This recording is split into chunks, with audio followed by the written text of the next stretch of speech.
તો આજ તો છે ને કબાટના કપડાં બધા વાળતી હતી તો અચાનક જ છે ને આ એક વસ્તુ મને હાથમાં આવી. તો આજે આ જૂનો ફાટેલો રેઇનકોટ છે ને એમાંથી આપણે બહુ સરસ કામની વસ્તુ બનાવવાની છે.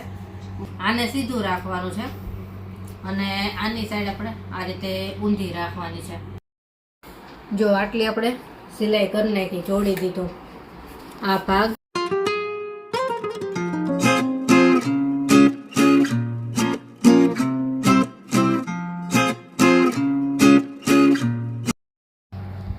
ગુડ મોર્નિંગ, જય શ્રી કૃષ્ણ. કેમ છો બધા? મજામાં જશો. તો આજ તો છે ને કબાટના કપડાં બધા વાળતી હતી તો અચાનક જ છે ને આ એક વસ્તુ મને હાથમાં આવી. આ છે રેઇનકોટ. આ કેવિનનો રેઇનકોટ હતો, જૂનો રેઇનકોટ છે આ, અને અહીંથી છે ને ફાટી ગયેલો છે. આ ભાગમાંથી ફાટી ગયો છે એટલે પછી ગયા વર્ષે નવો લઈ લીધો અને આને મેં સાચવીને રાખ્યો હતો યુઝ કરવા માટે, વેસ્ટમાંથી બેસ્ટ બનાવવા માટે. તો આજે આ જૂનો ફાટેલો રેઇનકોટ છે ને એમાંથી આપણે બહુ સરસ કામની વસ્તુ બનાવવાની છે, બહુ મસ્ત.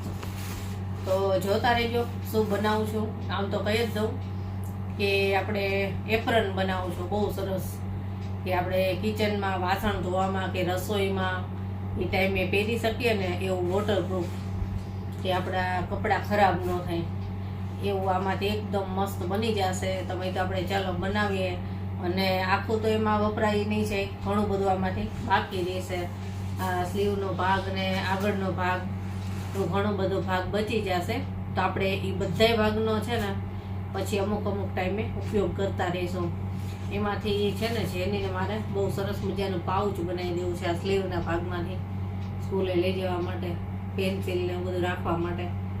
અને કાંઈ મેકઅપ કીટ કે એવું રાખવું હોય ને તો એ રાખી શકાય એવું પાઉચ પણ આપણે બનાવશું.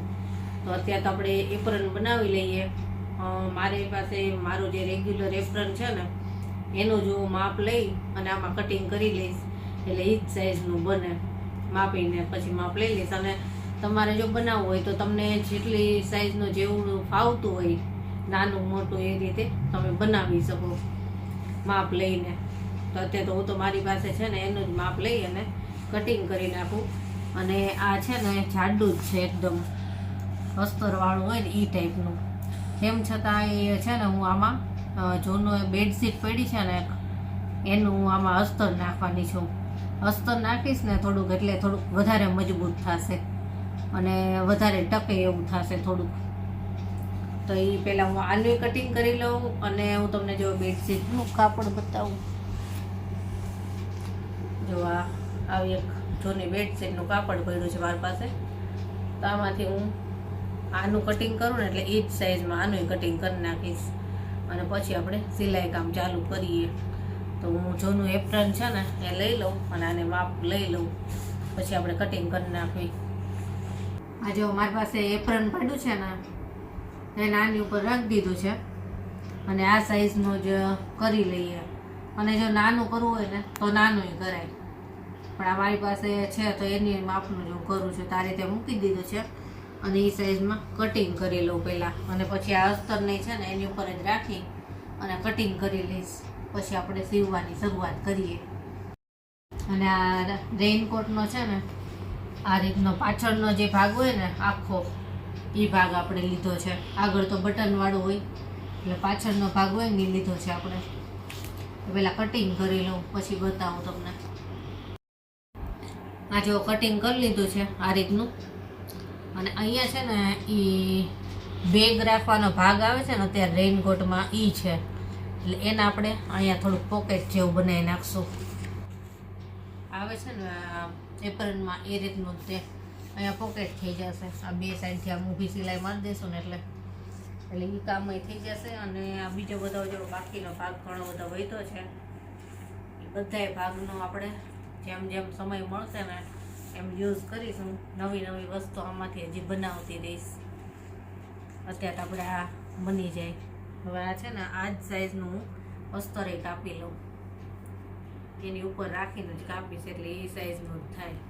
એટલે પછી આગળ વ્યવસ્થિત સિલાઈ કામ થાય. એની ઉપર જ રાખી દઉં. સાંધા કરવા પડે તો એ રીતે કરશું, નહીંતર આ જો એના માપમાં નહીં આવે ને તો મારી પાસે બીજું કાપડ પડ્યું છે એ લગાવી દઈશું. આમ તો આવી તો જશે, કદાચ ટૂંકું પડે ને તો બીજું લઈ લેશું. નહીં આવી જશે, એમ તો આવી જશે. એટલે આ રીતે કટિંગ કરી લઉં. ચલો જો આ અસ્તરે આના માપનું આપણે કટિંગ કરી લીધું છે. અને હવે શું કરવાનું છે, આને સીધું રાખવાનું છે અને આની સાઈડ આપણે આ રીતે ઊંધી રાખવાની છે અને ફરતે સિલાઈ લઈ લેવાની છે. ખાલી એક જ સાઈડ આપણે ખુલ્લું રાખીશું. અહીંયા ઉપરથી રાખીને કાં નીચેથી રાખવાની.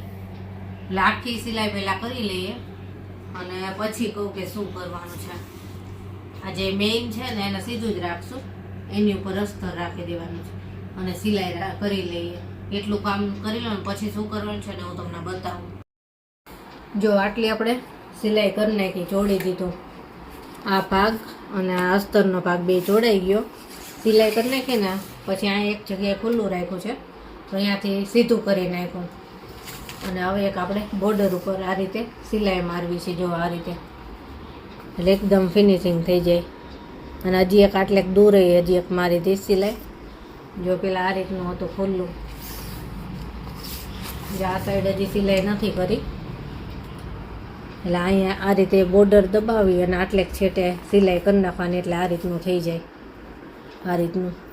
અને પછી હજી એવું લાગશે ને તો એક અહીંયા સિલાઈ પણ કરી નાખીશ, અહીંયા થોડીક દૂર. અને એટલું થઈ જાય પછી હજી આગળ શું કરવાનું છે એ થોડુંક કહી દઉં. જો આ ઉપરની સાઈડ છે ને એને આ રીતે વાળી દઈશ અને એક સિલાઈ અહીંયા બોર્ડર ઉપર અને એક અહીંયા મારી દઈશ. એ હજી કામ કરવાનું છે. જેની આજે ગોયણી થઈ છે તેને જમવા જવું છે. અત્યારથી મને વિડીયો શૂટ થોડો કરી દેતી હતી. હવે જમવા જશે પાછું મારે વિડીયો શૂટે નહીં થાય એટલે કહી દઉં થોડુંક કે આ રીતે જોડવાનું છે. જો અહીંયા સિલાઈ એક મારી દઈશ, એક અહીંયા, અને પછી જે ઉપરની પટ્ટી આવે ગળામાં પહેરવાની એ એક અહીંયાથી અહીંયા સુધી જોડી દઈશ. અને એક પાછળની સાઈડ જે બેલ્ટ બાંધવાનો હોય એ એક આ છેડે અને એક આ છેડે, એમ બે છેડે બાંધવાનો બેલ્ટ બનાવી નાખીશ. અને એ કપડાનો બનાવીશ પાછો, કેમ કે આ કાપડનું કરવું ને તો ફાટી જાય. એટલે એ કપડાનો બેલ્ટ બધા બનાવીશ. તો જો જેની હજી ઘરે હશે ને તો એ વિડીયો શૂટ કરશે.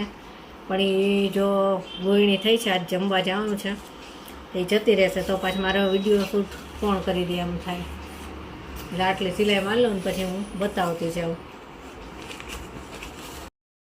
જો એપ્રન બનાવવાનું કામ પૂરું થઈ ગયું, સિલાઈ થઈ ગઈ. અને જેની ગોયણીમાં જઈને આવતી રહી, કેવી નહીં આવતો રહે એટલે કેવી ન હવે મારું કામ કરી દઈશ વિડીયો શૂટ કરવાનું. તો જો આ ઉપર એક પટ્ટી લગાવી દીધી, કાપડ પડ્યું હતું ને એની આ ઉપર એ સિલાઈ થઈ ગઈ.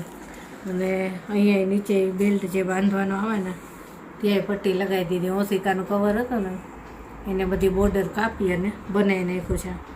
તો આવું બન્યું છે. જો આ રીતનું બન્યું છે.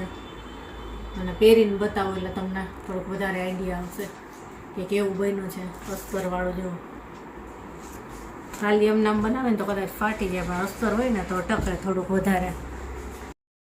જો આ રીતનું બન્યું છે. બેલ્ટ પાછળ આ રીતે બાંધી શકાય. અહીંયા થોડુંક જે બેગ મૂકવાનો ભાગ એના પાછળમાં હતો ને એટલે સેજ આ રીતનું રહેતું હતું એટલે અહીંયા સિલાઈ મારી દીધી છે. બાકી આ રીતનું બન્યું છે. જો કેવો બન્યું કહેજો કમેન્ટમાં. વેસ્ટમાંથી આપણે બેસ્ટ કરી નાખ્યું, ફાટેલા રેનકોટમાંથી. અને હજી એનો જે કાંઈ ભાગ વધ્યો છે ને એમાંથી કંઈક નવી વસ્તુ બનાવું છું. આ રીતનો ફાટેલો રેનકોટ હોય ને તો આ રીતે કામમાં આવી જાય. સિલાઈ કામ આવડતું હોય તો ઘરે આ રીતે બનાવી નખાય. તો સારું, ચાલો હજી જમવાનું બાકી છે સાંજનું, અને હજી તો મારે રસોઈ કરવાની બાકી છે. હવે રસોઈ કરી લઉં, જમી લેશું અને આજનો વિડીયો આપણે અહીંયા જ પૂરો કરશું. ચલો બાય, ગુડ નાઇટ.